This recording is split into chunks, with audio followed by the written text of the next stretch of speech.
Hey everyone and welcome back to VFXY once again. So I'm back with another video of Unreal Engine. We started a new series in Unreal Engine last week and this is the second episode of that series. So in last video we have seen how we can use PCG to create a scene. Basic notes like get landscape data, surface sampler, transform points and static mesh spawner. In today's video, we are going to take that scene a little forward and we are going to add grass on ground and also we are going to add path in our scene. So without wasting any time, let's get started. Okay, so as you can see over here, I am having my PCG container over here, and the best part of PCG is if I'm going to scale this thing, it won't get stretched. Automatically it will be fit like this. Can you see? So this is the best part of PCG. Later on we are going to do this, but right now I'm going to use it like this. So this was our PCG graph where we have used all the nodes. And what I will do, I will just select these nodes and I'm going to hit C on keyboard to add a comment, and I will add like tree.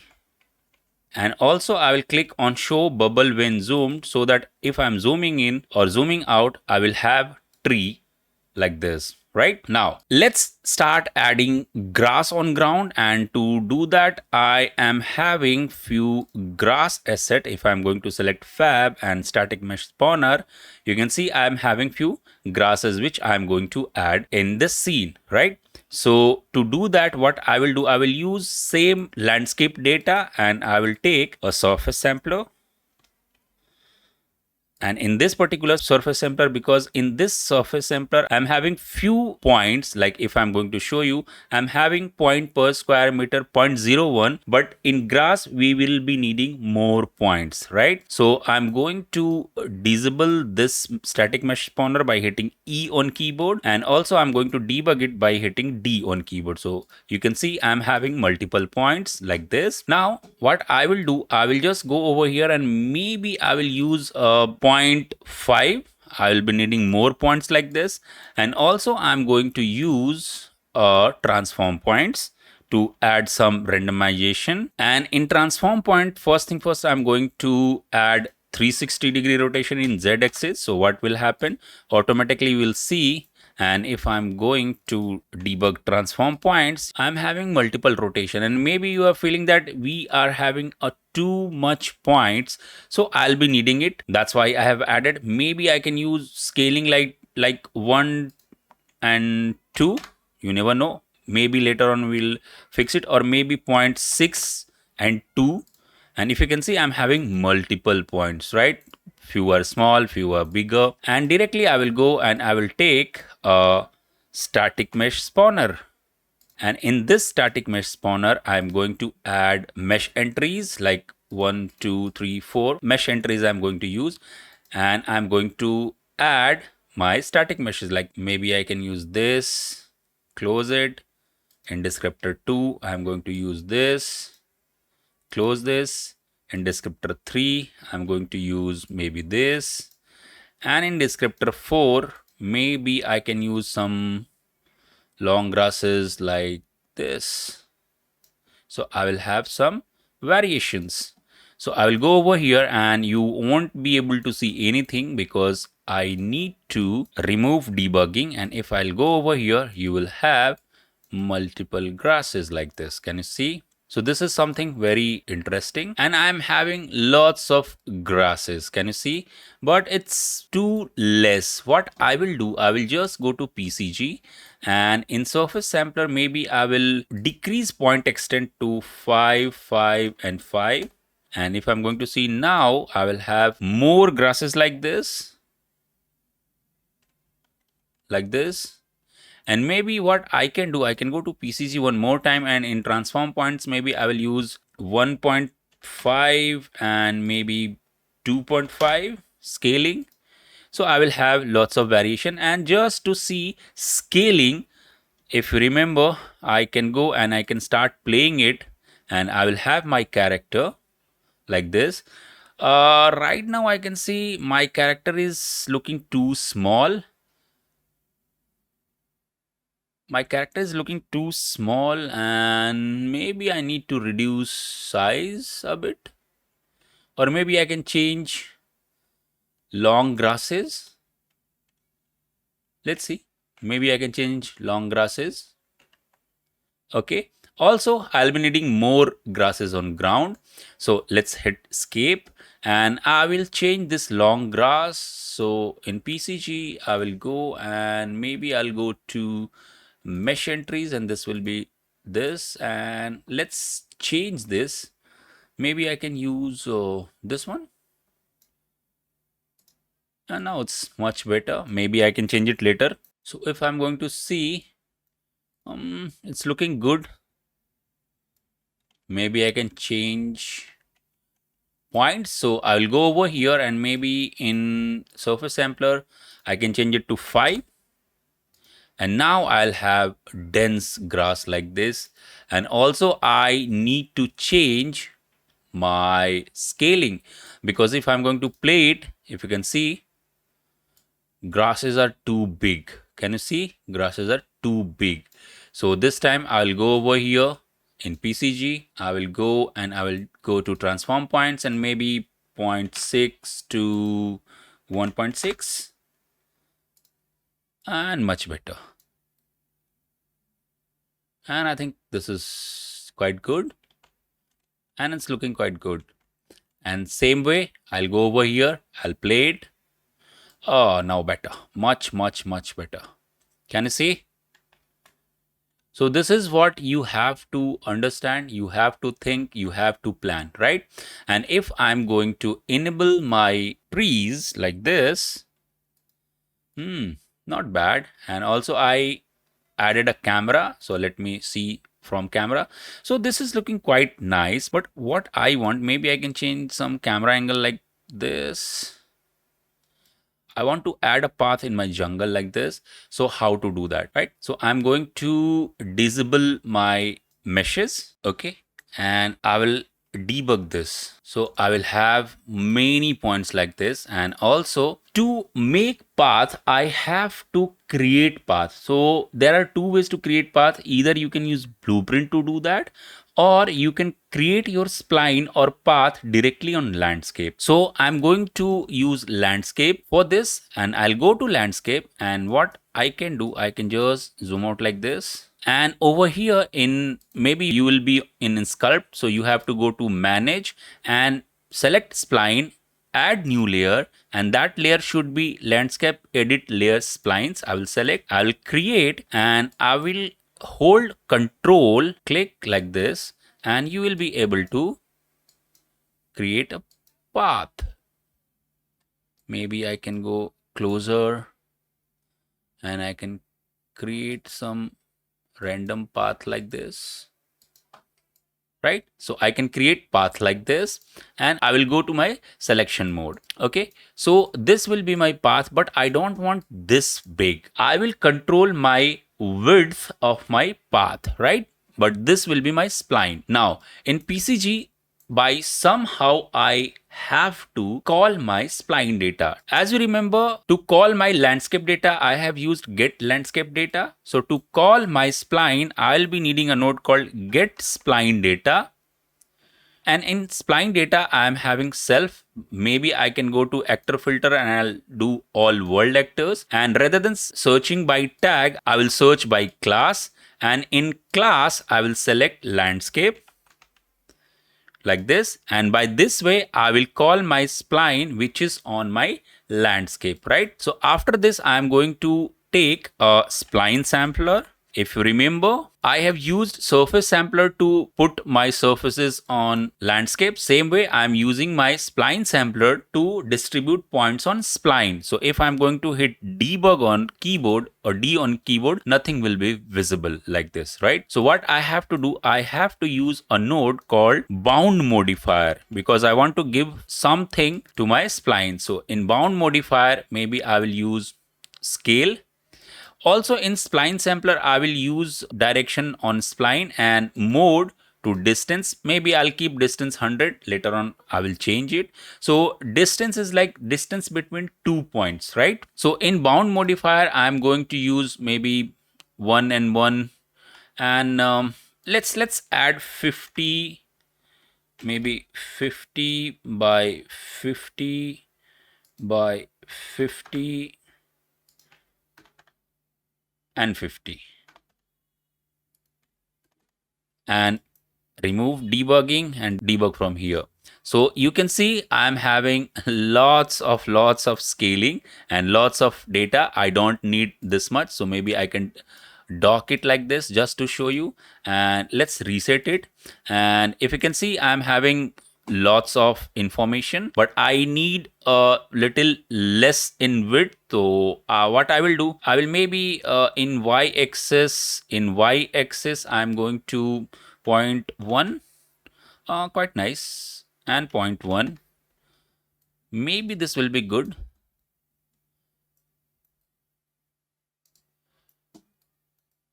Maybe this will be good. Let's see. Let's start with this thing, and let's see what happens. So if I'm going to click play, let's go near my path, and if my character is standing on this path, I think it's look pretty nice. If needed, I can change it later. So I think it's quite nice. This is the right thing. Also, what I will do, I will just go over here and maybe I will increase size in z-axis because I need something to interact. So I will go over here, maybe 100 and 100. Let's see what's happening. Quite nice. Suppose that I want my path to go beyond my PCG container. I'll go over here, spline sampler, and maybe I will do unbound. So what will happen? It will cover entire spline, but I don't need that, but in future maybe I'll be needing. Now the next part is if I want to subtract my surface sampler point with my spline data, how to fix it, right? So we will be needing a new node called difference node. So I'll just make this thing and I will take a node difference. Now you need to understand what we want to difference. Yes, of course, I want to difference my grass, and maybe I will select this. I'll hit C on keyboard and I will add grass, and also I will use this, right? So I need to difference my grass. So I will add my difference node after transform point. Maybe you can use over here, but I want to difference after transform. Hold Alt, click to remove this connection, and also I'm going to connect this. Automatically this converter will come because this data is different and this data is different, and this I want to difference but with this data. So I will take this data and I will difference it like this. Okay, let's remove debug from here. Let's see debug from here, and I'm going to remove debug as well. So now if you can see, I'm having points removed on this path. Can you see? Isn't it great? And if I'm going to enable my meshes like this, remove debug, and if I'm going to see, yeah, amazing. Can you see? So my path is clear now. Can you see? So this is something I can try it out. Can you see? If you will be able to see some grasses are coming on the path. So to fix it, maybe I will go to my difference, and rather than using density function minimum, I will use binary. So that problem will be solved. Binary will work pretty fine in this case, right? So now I'm having this thing. Also, if I will go to my tree and I'm going to enable this, you will find some trees on my path because I have not used difference in tree section. So what I will do, I will again take a difference node. I will connect it over here, remove connection, Alt drag, and I will connect it.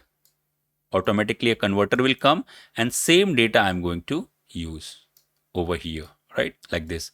If I want to align everything, just select this, hit Q on keyboard, automatically everything will be aligned. Okay, now if I'm going to see, my path is automatically generated. Can you see? Maybe for variation purposes, what I can do, I can use some sort of meshes on my path to make it more believable, right? So I will go over here, and what I will do, I will just take a static mesh spawner, and In static mesh spawner, I'm going to add a mesh entry, and in descriptor, I'm going to add a mesh. So to use over here, I'm having a mesh called some forest ground, and I'm going to add like this. So if I'm going, maybe you'll have weird thing. Maybe I can go over here and let's disable my both the meshes, and if you can see, it's coming pretty weird. So to fix it, what I will do, I will just go over here, and before static mesh, I'm going to use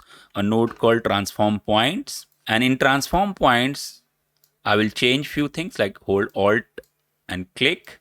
And in transform point, just to show you, in transform point, I will change scaling, and I will use, let's go over here, and there will be a absolute scale, and I'm going to use absolute scale. If I'm going to do that, transform point will work on individual points, not on holistic way, right? So if you can see, I'm having repetition. Maybe I will go in my settings of transform point, and first thing first, I will change 360 rotation variation, and I'm having a good variation over here. And maybe I can use scaling to maybe 1.5 to 2.5.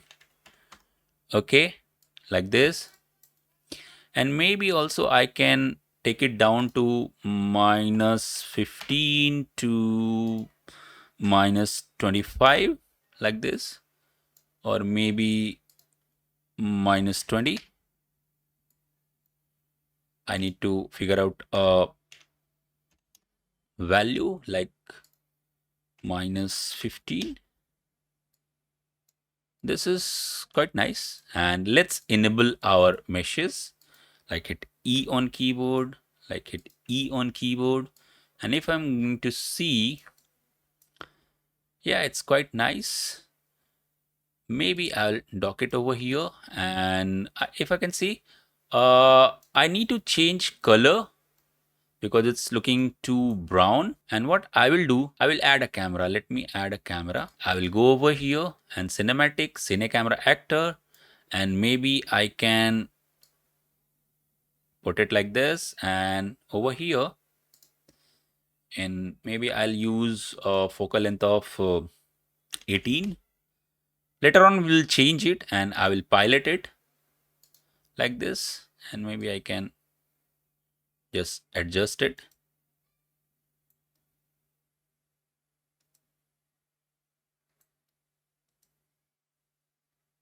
Okay, something like this. And I can see this is not working out. So I will go to PCG maybe. And in PCG, I'll go and I will select my transform points. And I will do maybe -15 to -25. Much better. Or maybe -30. Much better. And also I will go over here. Let me dock it like this. Maybe I will go double click over here and just go to my texture, and maybe I can change saturation a bit, or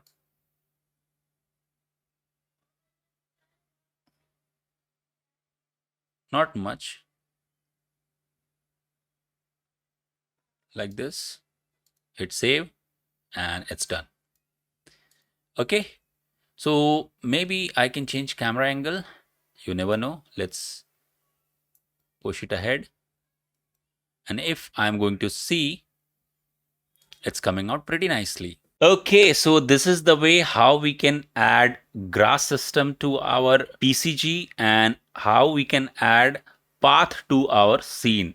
In next session, we are going to add more variation to grasses. Maybe I want to remove grasses from in patches, and I want to keep some grasses in patches. So those kind of enhancements we are going to do it in next class. But for this class, I think that's it for today's video, and hoping that you have learned something new in this video. So if you're thinking that you are learning from my videos, please don't forget to like this video, share this video, and if you're new to this channel, please don't forget to subscribe. With this said, this is VFX Vibe signing off. Have a good day.